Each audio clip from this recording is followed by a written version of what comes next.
Joseph Stalin. The Foundations of Leninism. 7. Strategy and Tactics. From this theme I take 6 questions. A. Strategy and Tactics as the Science of Leadership in the Class Struggle of the Proletariat. B. Stages of the Revolution, and Strategy. C. The flow and ebb of the movement, and tactics. D. Strategic leadership. E. Tactical leadership. F.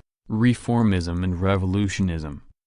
1. Strategy and Tactics as the Science of Leadership in the Class Struggle of the Proletariat. The period of the domination of the Second International was mainly a period of the formation and training of the proletarian political armies under conditions of more or less peaceful development. It was the period of parliamentarism as the predominant form of the class struggle. Questions of great class conflicts, of preparing the proletariat for revolutionary clashes, of the means of achieving the dictatorship of the proletariat, did not seem to be on the order of the day at that time. The task was confined to utilizing all means of legal development for the purpose of forming and training the proletarian armies, to utilizing parliamentarism in conformity with the conditions under which the status of the proletariat remained, and, as it seemed, had to remain, that of an opposition. It scarcely needs proof that in such a period and with such a conception of the tasks of the proletariat there could be neither an integral strategy nor any elaborated tactics. There were fragmentary and detached ideas about tactics and strategy, but no tactics or strategy as such. The mortal sin of the Second International was not that it pursued at that time the tactics of utilizing parliamentary forms of struggle, but that it overestimated the importance of these forms, that it considered them virtually the only forms, and that when the period of open revolutionary battles set in and the question of extra-parliamentary forms of struggle came to the fore, the parties of the Second International turned their backs on these new tasks, refused to shoulder them. Only in the subsequent period, the period of direct action by the proletariat, the period of proletarian revolution, when the question of overthrowing the bourgeoisie became a question of immediate practical action, when the question of the reserves of the proletariat, strategy, became one of the most burning questions, when all forms of struggle and of organization, parliamentary and extra-parliamentary, tactics, had quite clearly manifested themselves, only in this period could an integral strategy and elaborated tactics for the struggle of the proletariat be worked out. It was precisely in this period that Lenin brought out into the light of day the brilliant ideas of Marx and Engels on tactics and strategy that had been suppressed by the opportunists of the Second International. But Lenin did not confine himself to restoring particular tactical propositions of Marx and Engels. He developed them further and supplemented them with new ideas and propositions, combining them all into a system of rules and guiding principles for the leadership of the class struggle of the proletariat. Lenin's pamphlets, such as What is to be Done? 2 Tactics, Imperialism, The State and Revolution, The Proletarian Revolution and the Renegade Kautsky, Left-Wing Communism, undoubtedly constitute priceless contributions to the general treasury of Marxism, to its revolutionary arsenal. The strategy and tactics of Leninism constitute the science of leadership in the revolutionary struggle of the proletariat. 2. Stages of the Revolution, and Strategy. Strategy is the determination of the direction of the main blow of the proletariat at a given stage of the revolution, the elaboration of a corresponding plan for the disposition of the revolutionary forces, main and secondary reserves, the fight to carry out this plan throughout the given stage of the revolution. Our revolution had already passed through 2 stages, and after the October Revolution it entered a third one. Our strategy changed accordingly. First stage, 1903 to February 1917. Objective, to overthrow Tsarism and completely wipe out the survivals of medievalism. The main force of the revolution, the proletariat. Immediate reserves, the peasantry. Direction of the main blow, The isolation of the liberal monarchist bourgeoisie, which was striving to win over the peasantry and liquidate the revolution by a compromise with Tsarism. Plan for the disposition of forces, alliance of the working class with the peasantry. The proletariat must carry to completion the democratic revolution, by allying to itself the mass of the peasantry in order to crush by force the resistance of the autocracy and to paralyze the instability of the bourgeoisie. See Lenin, Volume 8. Page 96. Second stage. March 1917 to October 1917. Objective: to overthrow imperialism in Russia and to withdraw from the imperialist war. The main force of the revolution: the proletariat. Immediate reserves: the poor peasantry. The proletariat of neighboring countries as probable reserves. The protracted war and the crisis of imperialism as a favorable factor. Direction of the main blow: isolation of the petty bourgeois Democrats, Mensheviks and socialist revolutionaries, who were striving to win over the toiling masses of the peasantry and to put an end to the revolution by a compromise with imperialism. Plan for the disposition of forces, alliance of the proletariat with the poor peasantry. The proletariat must accomplish the socialist revolution, by allying to itself the mass of the semi-proletarian elements of the population in order to crush by force the resistance of the bourgeoisie and to paralyze the instability of the peasantry and the petty bourgeoisie. Ibid. Third stage. Began after the October Revolution. Objective: to consolidate the dictatorship of the proletariat in one country, using it as a base for the defeat of imperialism in all countries. The revolution spreads beyond the confines of one country. The epoch of world revolution has begun. The main force of the revolution: the dictatorship of the proletariat in one country, the revolutionary movement of the proletariat in all countries. Main reserves: the semi-proletarian and small peasant masses in the developed countries, the liberation movement of the colonies and dependent countries. Direction of the main blow: isolation of the petty bourgeois Democrats, isolation of the parties of the Second International, which constitute the main support of the policy of compromise with imperialism. Plan for the disposition of forces, alliance of the proletarian revolution with the liberation movement in the colonies and the dependent countries. Strategy deals with the main forces of the revolution and their reserves. It changes with the passing of the revolution from one stage to another, but remains basically unchanged throughout a given stage. 3. The flow and ebb of the movement, and tactics. Tactics are the determination of the line of conduct of the proletariat in the comparatively short period of the flow or ebb of the movement, of the rise or decline of the revolution. The fight to carry out this line by means of replacing old forms of struggle and organization by new ones, old slogans by new ones, by combining these forms, etc. While the object of strategy is to win the war against Tsarism, let us say, or against the bourgeoisie, to carry through the struggle against Tsarism or against the bourgeoisie to its end, tactics pursue less important objects. For their aim is not the winning of the war as a whole, but the winning of some particular engagements or some particular battles, the carrying through successfully of some particular campaigns or actions corresponding to the concrete circumstances and the given period of rise or decline of the revolution. Tactics are a part of strategy, subordinate to it and serving it. Tactics change according to flow and ebb.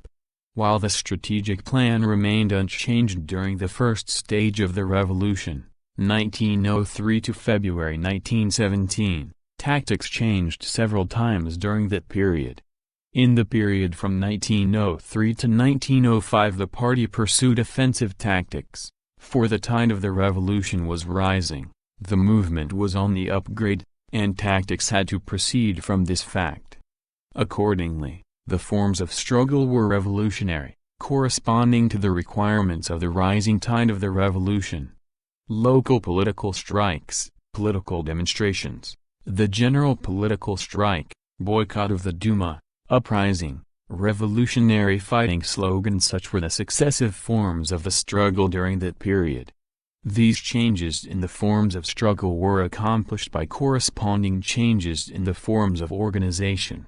Factory committees, revolutionary peasant committees, strike committees, Soviets of workers' deputies, a workers' party operating more or less openly. Such were the forms of organization during that period. In the period from 1907 to 1912 the party was compelled to resort to tactics of retreat, for we then experienced a decline in the revolutionary movement, the ebb of the revolution, and tactics necessarily had to take this fact into consideration. The forms of struggle, as well as the forms of organization, changed accordingly. Instead of the boycott of the Duma, participation in the Duma, instead of open revolutionary actions outside the Duma, actions and work in the Duma, instead of general political strikes, partial economic strikes, or simply a lull in activities. Of course, the party had to go underground that period, while the revolutionary mass organizations were replaced by cultural, educational, cooperative, insurance and other legal organizations. The same must be said of the second and third stages of the revolution, during which tactics changed dozens of times, whereas the strategic plans remained unchanged. Tactics deal with the forms of struggle and the forms of organization of the proletariat, with their changes and combinations. During a given stage of the revolution tactics may change several times, depending on the flow or ebb, the rise or decline of the revolution. 4. Strategic leadership. The reserves of the revolution can be direct, a. the peasantry and in general the intermediate strata of the population within the country, b. the proletariat of neighboring countries, c. the revolutionary movement in the colonies and dependent countries, d. the conquests and gains of the dictatorship of the proletariat, part of which the proletariat may give up temporarily, while retaining superiority of forces, in order to buy off a powerful enemy and gain a respite, and indirect, a. the contradictions and conflicts among the non-proletarian classes within the country, which can be utilized by the proletariat to weaken the enemy and to strengthen its own reserves, b. contradictions, conflicts and wars, the imperialist war, for instance, among the bourgeois states hostile to the proletarian state, which can be utilized by the proletariat in its offensive or in maneuvering in the event of a forced retreat. There is no need to speak at length about the reserves of the first category, as their significance is clear to everyone. As for the reserves of the second category, whose significance is not clear, it must be said that sometimes they are of prime importance for the progress of the revolution. One can hardly deny the enormous importance, for example, of the conflicts between the petty bourgeois Democrats, socialist revolutionaries, and the liberal monarchists bourgeoisie, the cadets, during and after the first revolution, which undoubtedly played its part in freeing the peasantry from the influence of the bourgeoisie. Still less reason is there for denying the colossal importance of the fact that the principal groups of imperialists were engaged in a deadly war during the period of the October Revolution, when the imperialists, engrossed in war among themselves, were unable to concentrate their forces against the young Soviet power, and the proletariat for this very reason, was able to get down to work of organizing its forces and consolidating its power, and to prepare the rout of Kolchak and Denikin. It must be presumed that now, when the contradictions among the imperialist groups are becoming more and more profound, and when the new war among them is becoming inevitable, reserves of this description will assume ever greater importance for the proletariat. The task of strategic leadership is to make proper use of all these reserves for the achievement of the main object of the revolution at the given stage of its development. What does making proper use of reserves mean? It means fulfilling certain necessary conditions, of which the following must be regarded as the principal ones. Firstly, the concentration of the main forces of the revolution at the enemy's most vulnerable spot at the decisive moment, when the revolution has already become ripe, when the offensive is going full steam ahead, when insurrection is knocking at the door, and when bringing the reserves up to the vanguard is the decisive condition of success. The party's strategy during the period from April to October 1917 can be taken as an example of this manner of utilizing reserves. Undoubtedly, the enemy's most vulnerable spot at that time was the war. Undoubtedly, it was on this question, as the fundamental one, that the party rallied the broadest masses of the population around the proletarian vanguard. The party's strategy during that period was, while training the vanguard for street action by means of manifestations and demonstrations, to bring the reserves up to the vanguard through the medium of Soviets in the rear and the soldiers' committees at the front. The outcome of the revolution has shown that the reserves were properly utilized. Here is what Lenin, paraphrasing the well-known theses of Marx and Engels on insurrection, says about this condition of the strategic utilization of the forces of the revolution. 1. Never play with insurrection, but when beginning it firmly realize that you must go to the end. 2. Concentrate a great superiority of forces at the decisive point, at the decisive moment, otherwise the enemy, who has the advantage of better preparation and organization, will destroy the insurgents. 3. Once the insurrection has begun, you must act with the greatest determination, and by all means, without fail, take the offensive. The defensive is the death of every armed uprising. 4. You must try to take the enemy by surprise and seize the moment when his forces are scattered. 5. You must strive for daily success, even if small, one might say hourly, if it is the case of one town, and at all costs retain the moral ascendancy. See Volume 21. Pages 319–20. Secondly, the selection of the moment for the decisive blow, of the moment for starting the insurrection, so timed as to coincide with the moment when the crisis has reached its climax, when it is already the case that the vanguard is prepared to fight to the end, the reserves are prepared to support the vanguard, and maximum consternation reigns in the ranks of the enemy. The decisive battle, says Lenin, may be deemed to have fully matured if, 1. All the class forces hostile to us have become sufficiently entangled, are sufficiently at loggerheads, have sufficiently weakened themselves in a struggle which is beyond their strength; if, 2. All the vacillating, wavering, unstable, intermediate elements, the petty bourgeois democrats as distinct from the bourgeoisie, have sufficiently exposed themselves in the eyes of the people, have sufficiently disgraced themselves through their practical bankruptcy; if, 3. Among the proletariat mass sentiment in favor of supporting the most determined, supremely bold, revolutionary action against the bourgeoisie has arisen and begun vigorously to grow, then revolution is indeed ripe, then, indeed, if we have correctly gauged all the conditions indicated above and if we have chosen the moment rightly, our victory is assured. See Volume 25, page 229. The manner in which the October uprising was carried out may be taken as a model of such strategy. Failure to observe this condition leads to a dangerous error called loss of tempo, when the party lags behind the movement or runs far ahead of it, courting the danger of failure. An example of such loss of tempo, of how the moment for an uprising should not be chosen, may be seen in the attempt made by a section of our comrades to begin the uprising by arresting the Democratic Conference in September 1917, when wavering was still apparent in the Soviets, when the armies at the front were still at the crossroads, when the reserves had not yet been brought up to the vanguard.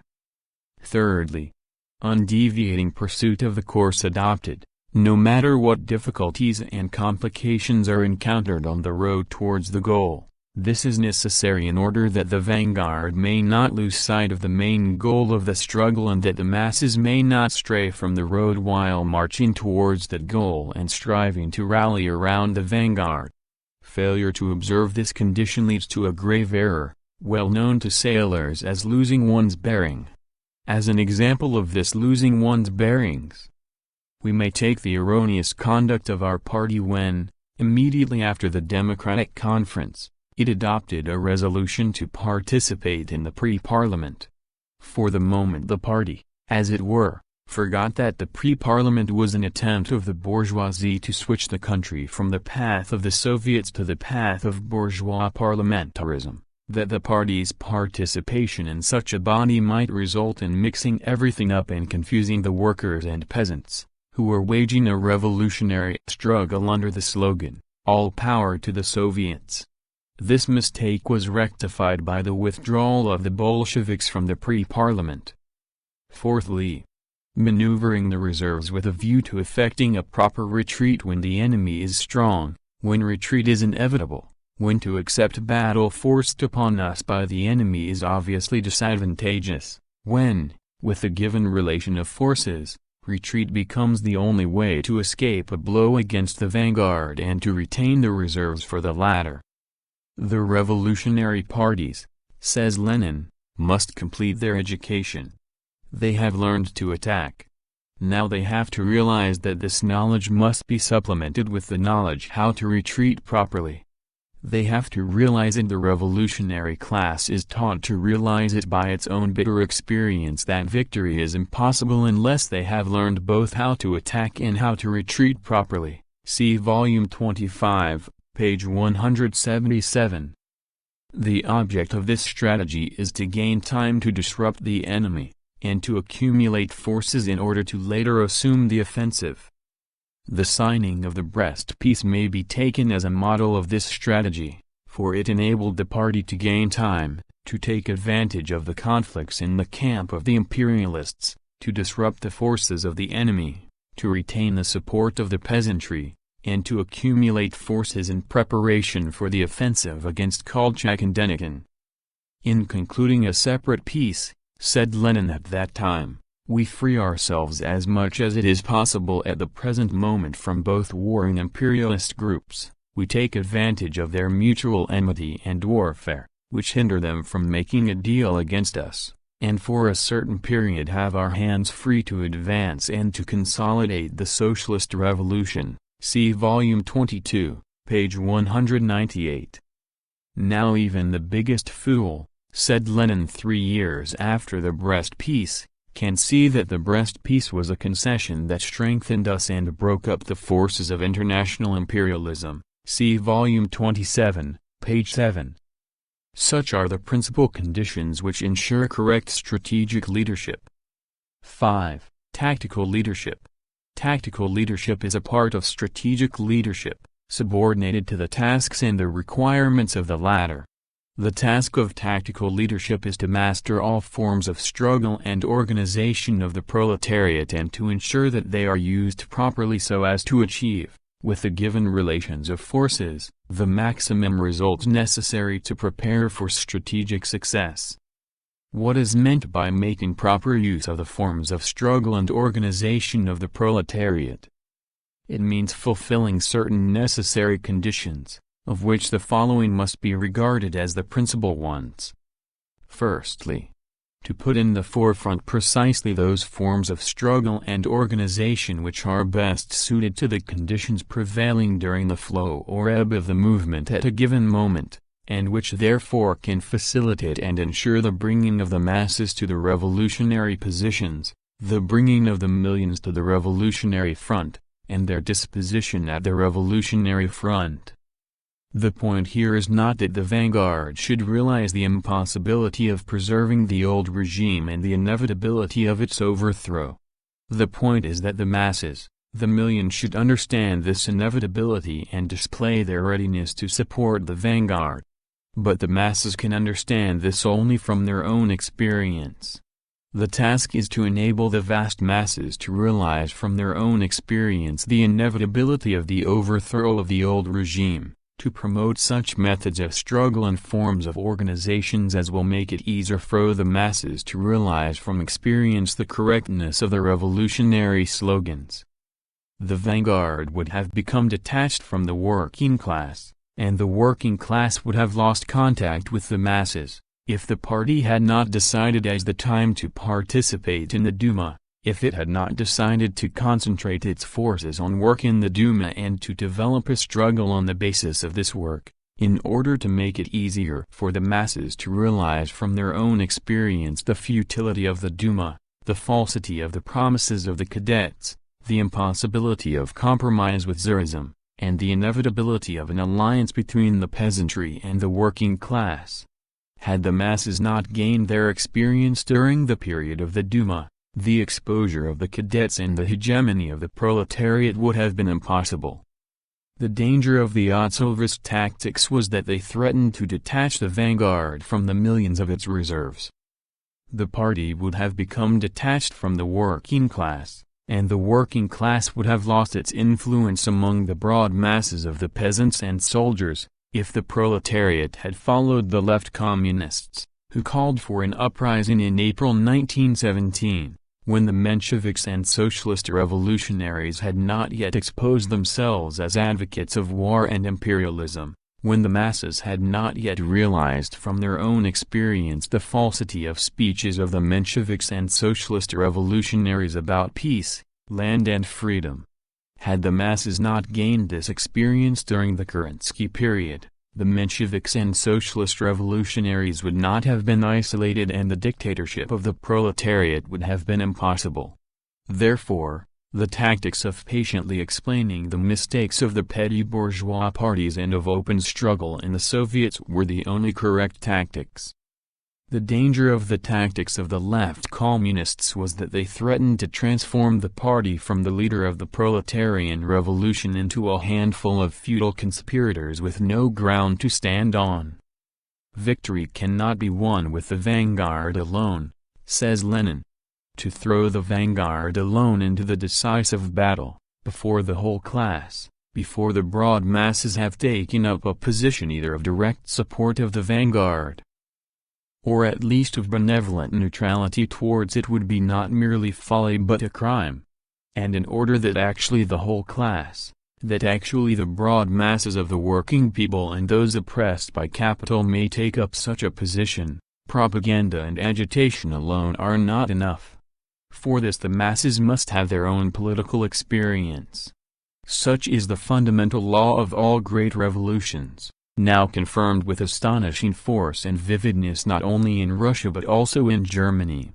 Not only the uncultured, often illiterate masses of Russia, but the highly cultured, entirely literate masses of Germany had to realize through their own painful experience the absolute impotence and spinelessness, the absolute helplessness and servility to the bourgeoisie, the utter vileness, of the government of the Knights of the Second International, the absolute inevitability of a dictatorship of the extreme reactionaries, Kornilov in Russia, Kapp and Company in Germany, as the only alternatives to a dictatorship of the proletariat, in order to turn resolutely towards communism. See Volume 25, page 228. Secondly, to locate at any given moment the particular link in the chain of processes which, if grasped, will enable us to keep hold of the whole chain and to prepare the conditions for achieving strategic success. The point here is to single out from all the tasks confronting the party the particular immediate task, the fulfillment of which constitutes the central point, and the accomplishment of which ensures the successful fulfillment of the other immediate tasks. The importance of this thesis may be illustrated by two examples, one of which could be taken from the remote past, the period of the formation of the party, and the other from the immediate present, the period of the NEP. In the period of the formation of the party, when the innumerable circles and organizations had not yet been linked together, when amateurishness and the parochial outlook of the circles were corroding the party from top to bottom, when ideological confusion was the characteristic feature of the internal life of the party, the main link and the main task in the chain of links and in the chain of tasks then confronting the party proved to be the establishment of an all-Russian illegal newspaper, Iskra. Why? Because, under the conditions then prevailing, Only by means of an all-Russian illegal newspaper was it possible to create a solid core of the party capable of uniting the innumerable circles and organizations into one whole, to prepare the conditions for ideological and tactical unity, and thus to build the foundations for the formation of a real party.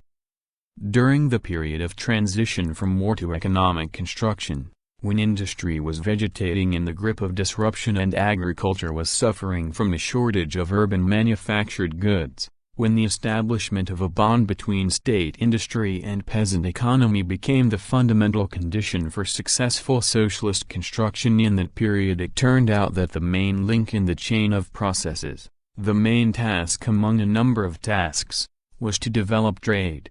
Why? Because under the conditions of the NIP the bond between industry and peasant economy cannot be established except through trade, because under the conditions of the NIP production without sale is fatal for industry, because industry can be expanded only by the expansion of sales as a result of developing trade, because only after we have consolidated our position in the sphere of trade, only after we have secured control of trade, only after we have secured this link can there be any hope of linking industry with the peasant market and successfully fulfilling the other immediate tasks in order to create the conditions for building the foundations of socialist economy. It is not enough to be a revolutionary and an adherent of socialism or a communist in general, says Lenin. One must be able at each particular moment to find the particular link in the chain which one must grasp with all one's might in order to keep hold of the whole chain and to prepare firmly for the transition to the next link. At the present time this link is the revival of internal trade under proper state regulation, direction. Trade, that is the link in the historical chain of events, in the transitional forms of our socialist construction in 1921-22. Which we must grasp with all our might. See Volume 27, page 82. Such are the principal conditions which ensure correct tactical leadership. 6. Reformism and revolutionism. What is the difference between revolutionary tactics and reformist tactics? Some think that Leninism is opposed to reforms, opposed to compromises and to agreements in general. This is absolutely wrong.